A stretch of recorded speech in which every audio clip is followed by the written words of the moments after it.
Get this and get it straight. Crime is a sucker's road. And those who travel it wind up in the gut of the prison of the grave. This time, a twisted mind, a hole cut in a wire fence, and a corpse in a storeroom. All added up to freedom.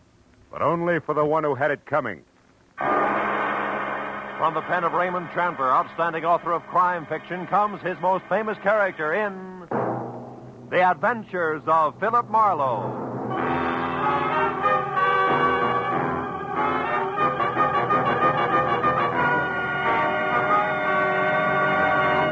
Now, with Gerald Moore, starred as Philip Marlowe, we bring you tonight's exciting story, The Bid for Freedom.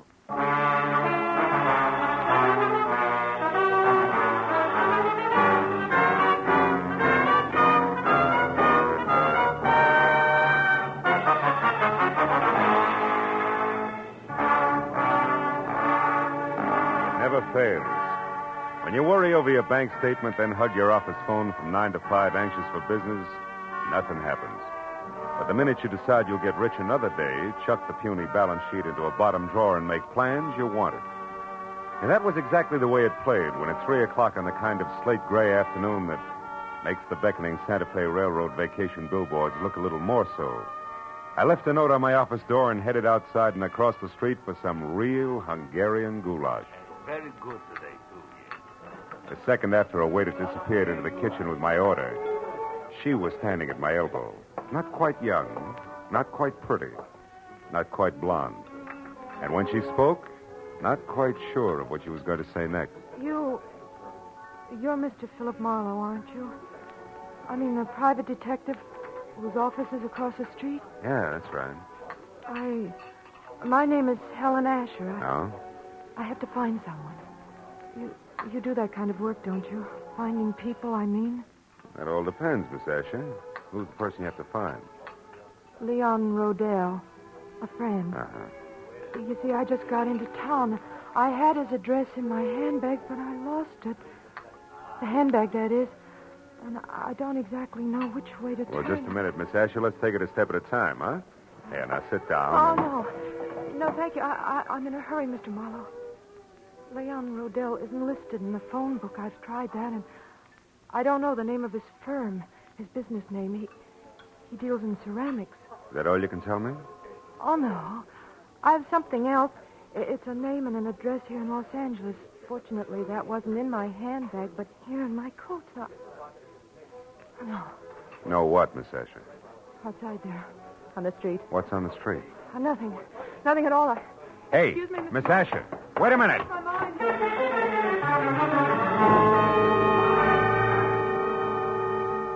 There'd been a sort of sad look about Helen Asher that made me want to help her. So after an even sadder look at the plate of goulash that was coming toward me from the kitchen, I followed her to the street. Mr. Marlowe, the gold. When I reached the sidewalk, she was across the street in a cab and away. That might have been the end of it if something small and ugly that had been standing just outside the restaurant hadn't turned and moved into the alley alongside the building. On a hunch that he'd had something to do with the sudden exit of Miss Asher, I followed him and found him standing next to a line of empty ash cans, calmly lighting a cigarette. You always run into alleys to light your cigarettes? You always concerned? What do you know about Helen Asher? Helen Asher? I haven't any idea who you're talking about. Come on, little man. I'm talking about the gal who just got into that cab. Do the words begin to flow, or do I wring them out of here? Get your hands off me. You're ripping my pocket. You're lucky it isn't your nose. Come on, talk. All right. It's no secret. Here, it's all in this letter. Look, right here. Oh!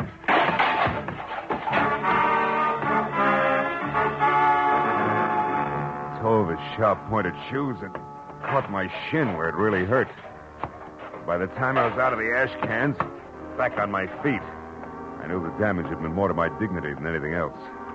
I knew also that the little man was gone, and I had no idea where. I was halfway out toward the street before I realized that I still had the little man's letter clenched in my hand. It was from an Omaha life insurance company and addressed to one Eldon Hook, 31 Marlboro Drive, Sunnydale, California. Sunnydale wasn't just around the corner, but the fear I'd seen in Helen Asher's face, plus a score to settle with Eldon Hook, said the 20-mile drive into the San Fernando Valley was a minor point.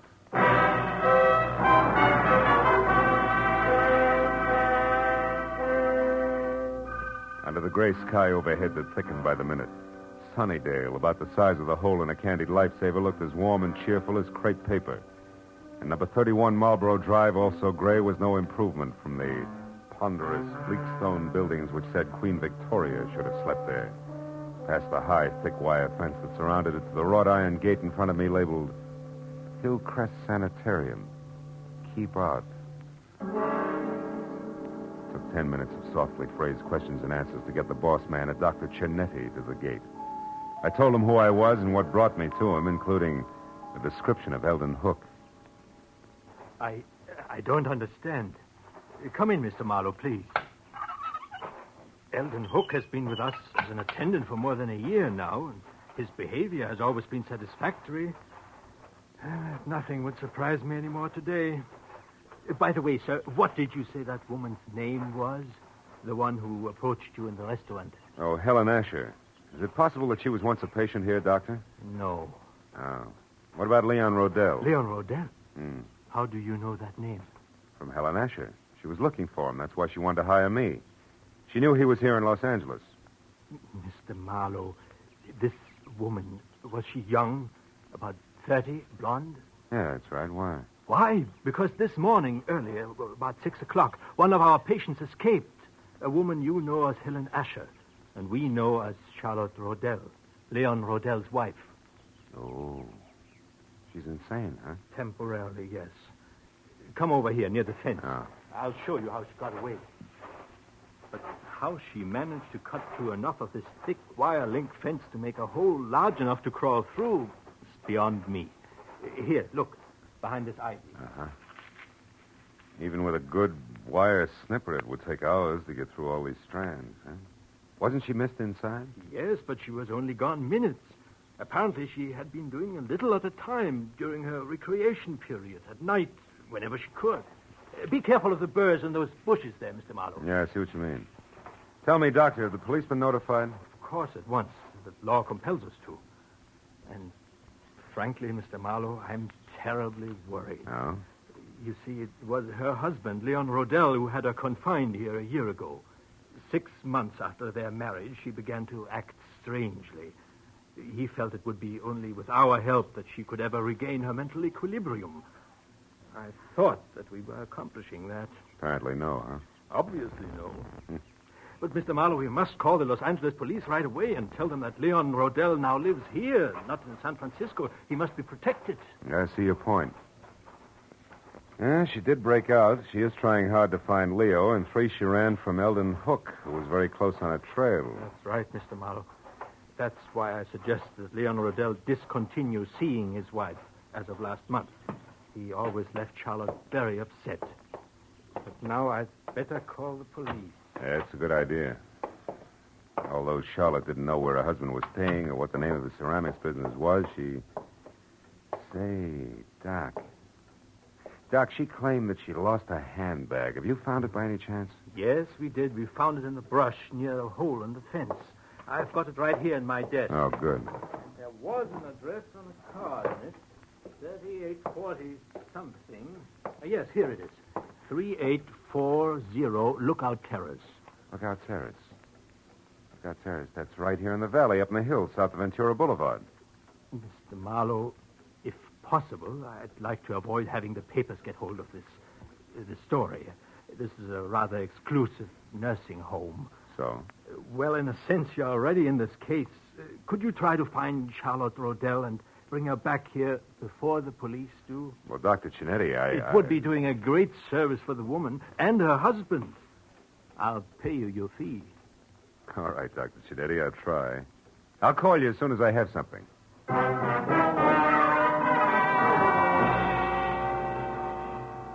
When I first started Marlborough Drive in Sunnydale, it had been a combination of interest in a sad-eyed girl and a strong desire to punch Eldon Hook on the nose. Now it was business. It took 20 minutes of fast driving to get over to Lookout Terrace in the hills that separate Hollywood from the San Fernando Valley, and 3840 itself. The house was a squat chunk of overly stuccoed, archaic California architecture at the top of a steep driveway. And when I was out of my car and walking toward the front door, everything was black, except tiny pinpoints of light sparkling up from the floor of the valley I just left. Good evening, sir. hope I didn't startle you, Mr. Rodell. Mr. Rodell? Oh, I know your name. Yes, sir. And I know some other things as well. Like what? Oh, incidental facts. Like, well, it's cold in there. So you haven't been home in hours. And? And the refrigerator's empty, so you're only staying here off and on. Also, the old mail inside, phone bills, etc. They don't have your name with this address. So this is probably a friend's house. Which totals to what?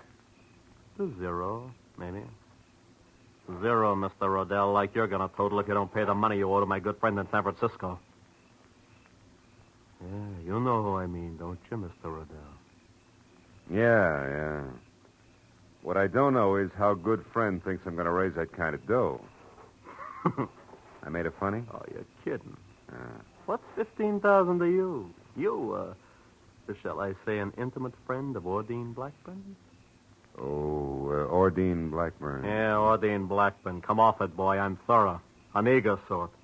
I know that the lady from Bel Air's loaded and that she's nuts about you. No fooling. Now, before I leave, a word of advice, Rodell. One can't run away from his obligations forever. And you won't be able to walk away after 24 hours. Unless, of course, you pay. Good night. Good night, Eager. Till we meet again.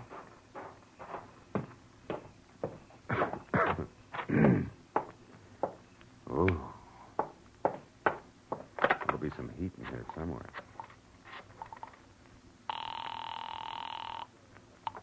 Information. Oh, operator, I'd like the telephone number of a Miss Ordine Blackburn in Bel Air. I don't have the address. Have you tried your directory, sir? No, I can't. The house burned down. One moment, please. Yeah. We have an Ordine Blackbird at 2321 Bel Air Road. Yeah, that's it. What's the number, please? Nevins 31121. 31121. Thank you. House burned down.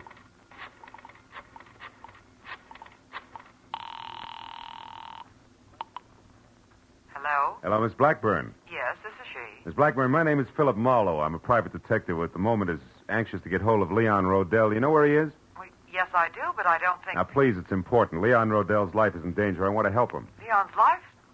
What's going on, Mr. Marlowe? Well, there isn't time to explain, believe me. That's what she said, but Who said? Someone who called about 20 minutes ago. A Miss Helen Asher. Oh? She said she was supposed to meet Leon at his storeroom about purchasing some ceramics, but she forgot his address there. Did you give it to her? Well, yes, I did. Oh, great. She's the one who's after him. What's that address? Come on, quick. 3909.5 Ventura Boulevard. Ventura. It's in the rear of a parking lot. But tell me, Mr. Marlowe, what's Well, wrong? there's plenty wrong. For one thing, Talk to you again, baby, some other time. I doubt it, Mr. Rodell. Jumped to a hasty conclusion, didn't I? Yeah, you did, Eager. You see, I'm really only a bill collector, just like yourself, so why don't we... Get some makeup? Oh. Not a chance, sweetheart. I wouldn't be happy that way. I wouldn't know when you were telling the truth and when you were lying. You know what I mean? Mr. Marlowe. Now, as I said before, good night.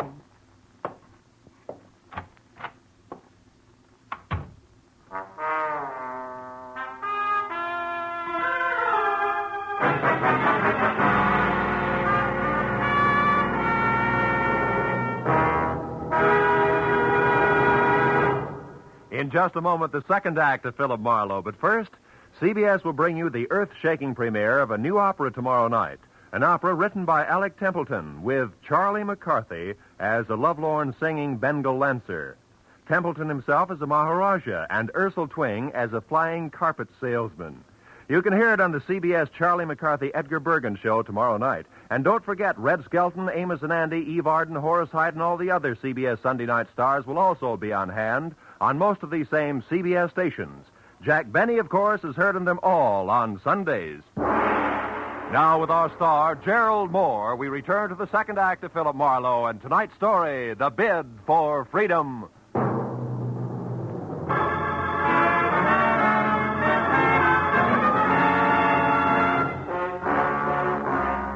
Gun butt I'd been slapped with felt like a log chain. Next time would be different. I waited till Eager drove away, and then went out and got in my car and unwound my way down the hill again to Ventura Boulevard. There I turned west and drove out to 3909 and a half. There's a glass and neon super grocery store closed for the night. The only light showing at Leon Rodell's ceramic outfit trickled out onto the ground in a narrow wedge to what had to be a partly open back door. Then even as I watched it, the wedge danced into a crazy pattern and disappeared. I ran for it and got there just in time to see Charlotte Rodell dart down the alley. A second later, she vanished in the shadowy jumble of backyard buildings. I knew there was no use trying to follow her. Instead, I eased the storeroom door open and looked into a room full of flower pots, lamp bases, and dishes. Nothing moved. Charlotte, I was sure, had a reason for running, so I went in, toward a table in the corner where the only light was burning. I was almost up to it before I saw the reason. Yeah, it was a good one. Eldon Hook, the sanitarium attendant, was on the floor behind the table, his body still trying to arch away from the knife in his back. When I bent over him, he opened his eyes. They were already cloudy. I was close. I found the hole in the fence, and I knew Ordine was... Ordine what, Hook? Who did it? Can you tell me? I never figured on... I left Eldon Hook just as he was.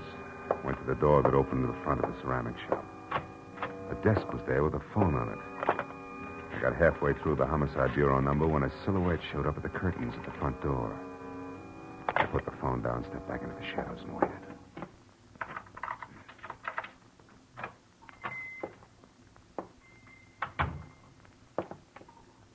Oh, that's funny.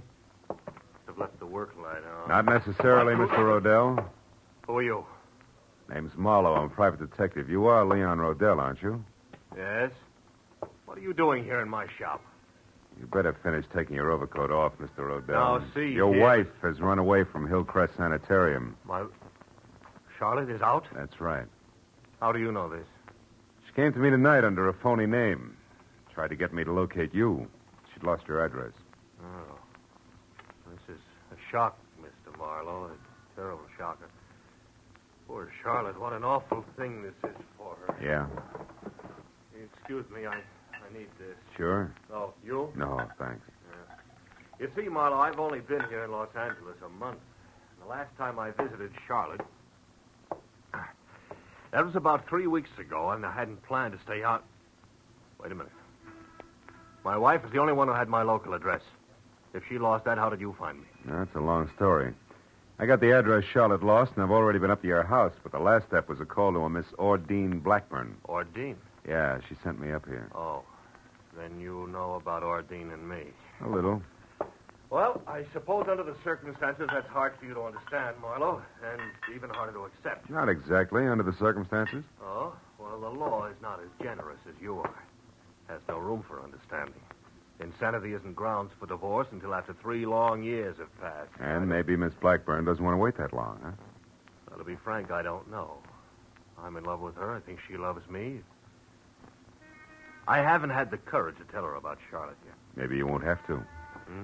Charlotte called her up tonight before I did as a Miss Asher. She must have gotten Ordine's name and phone number from you some way on that last visit of yours. No, that's impossible. Well, she got it some way. Marlowe, do you know where Charlotte is? We've got to find her. She's not responsible. She might even be dangerous. It's an understatement, Rodell. She's deadly. Deadly? I don't understand. Come here. Over behind that table there where the light is. What? Go ahead and look. Oh, what's over there? When I showed up here tonight, I saw Charlotte running away. I came in and found that. Oh, my... The attendant at the sanitarium. Yeah. He knew she'd escaped. He found the hole in the fence where she got out, and he's been following her on his own, strangely enough. He's dead. Marlowe, he's dead. Hook, he's dead. Rodell! Sorry.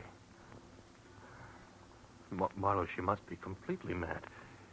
We've got to stop her. Why, she might go for Ordine next door. Or you, yeah. What can we do? Well, you can go home. She doesn't know that address up there, so you'll be okay on that score. All right, but... Rodell, listen. Keep your doors locked up there, will you? Well, sure. You said Charlotte... I know. I'm not thinking about Charlotte now. There's something else. The guy in San Francisco that you owe all that money to. What about him? Sent a mug down here who intends to collect it. I've tangled with him already. He means business, so be careful, Rodell, and I'll see you as soon as I can.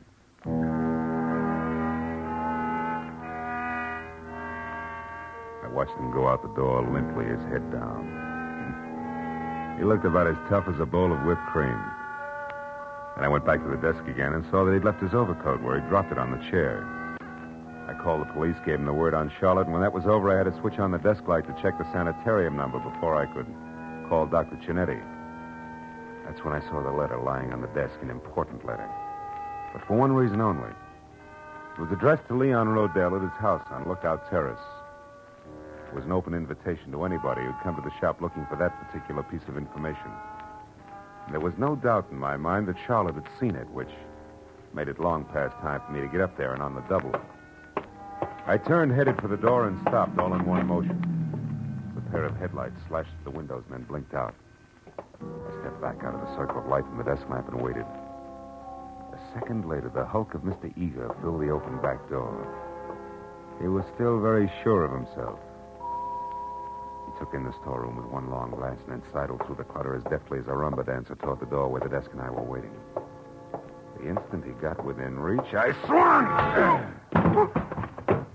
You again, you dirty lousy... Made your pitch once, big man. Why don't you sit on it? Why, you... That squares us up for that clip on the chops you gave me. Oh, no.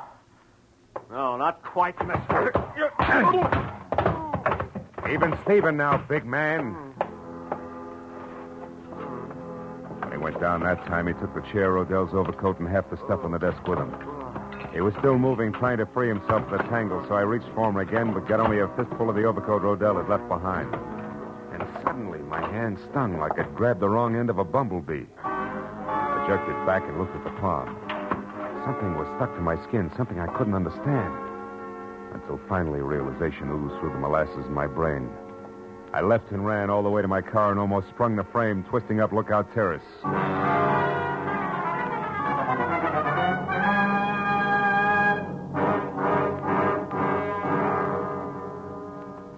I parked down the hill from 3840 and ran as far as the house next door, where I got to the back, hopped the fence, and got my gun in hand.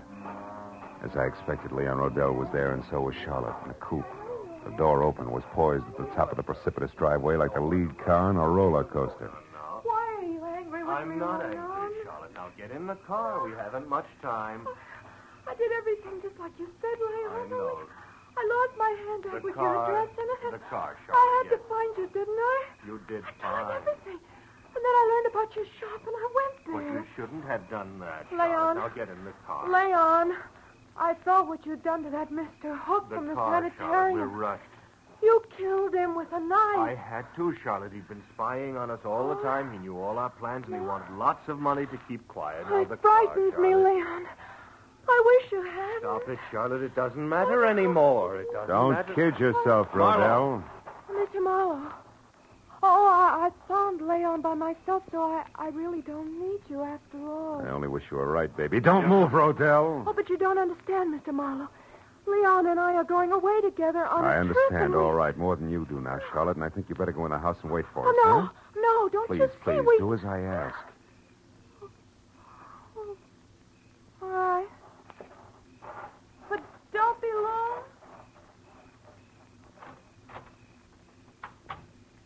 Some trip you had in mind, Rodell.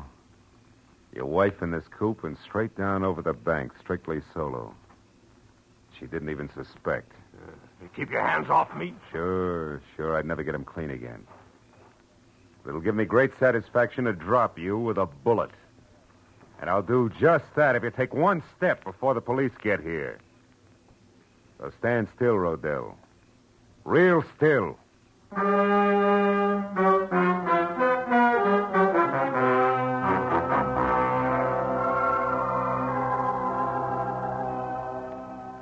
And that's really all that happened, Dr. Cinetti.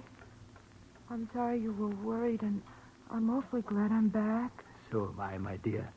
And we'll talk more about it in the morning. What you need right now is a good night's rest in your own bed. Oh, you're right, Doctor. I'm very tired. Good night, Mr. Marlowe. And thank you. Good night, Charlotte.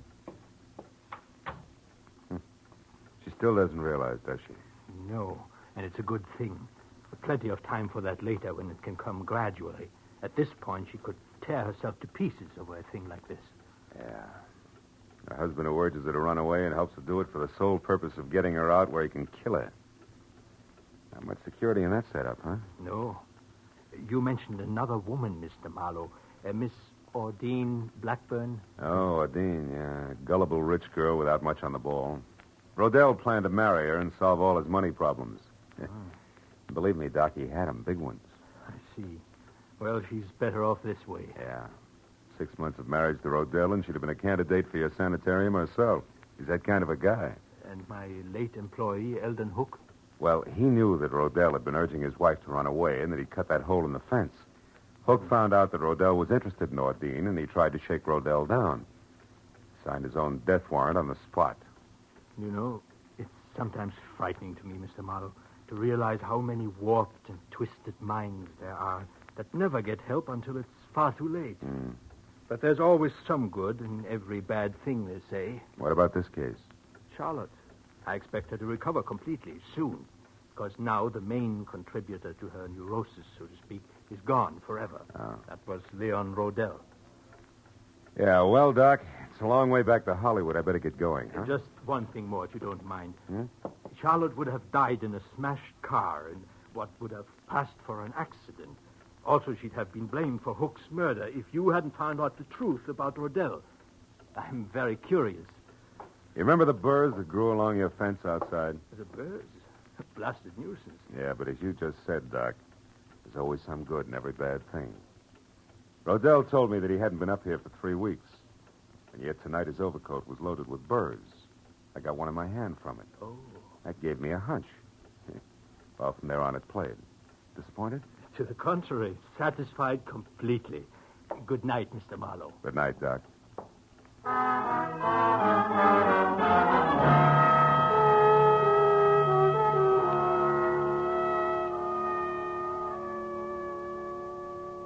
As I left Hillcrest Sanitarium and drove back across the wide, flat San Fernando Valley, dark and quiet in the hour just before dawn, I found myself being grateful for a lot of little, orderly things. Things like the clear white line down the middle of the road, the rhythm of the motor in my car, and the prospect of going home to my own secure apartment. Then I wondered about Charlotte and the sort of nightmare jungle the world must be to a mind twisted suddenly, out of focus, where there is no symmetry or logic. But nightmares can be banished, huh? Fears driven away. And in time, with Dr. Cinetti's help, she'd come out of it all right. But the others like Hook and Rodell, to them, the jungle is home.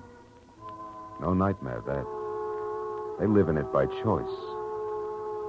Until, one way or another, they're destroyed. Choked to death by the very tangle they hide in.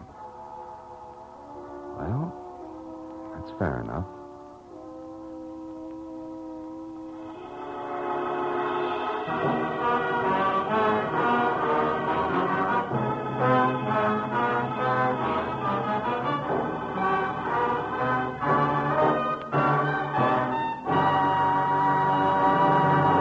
The Adventures of Philip Marlowe, bringing you Raymond Chandler's most famous character, star Gerald Moore, are produced and directed by Norman MacDonald and are written for radio by Robert Mitchell and Gene Levitt.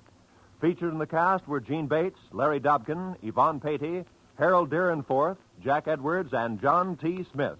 The special music is composed and conducted by Richard Arant. Be sure and be with us again next week when Philip Marlowe says... This time a fireball, too handy with a target pistol, led me down a rocky road past a sleazy money grubber to a curly-headed corpse. And it might have gotten worse if I hadn't slowed down at the hairpin turn.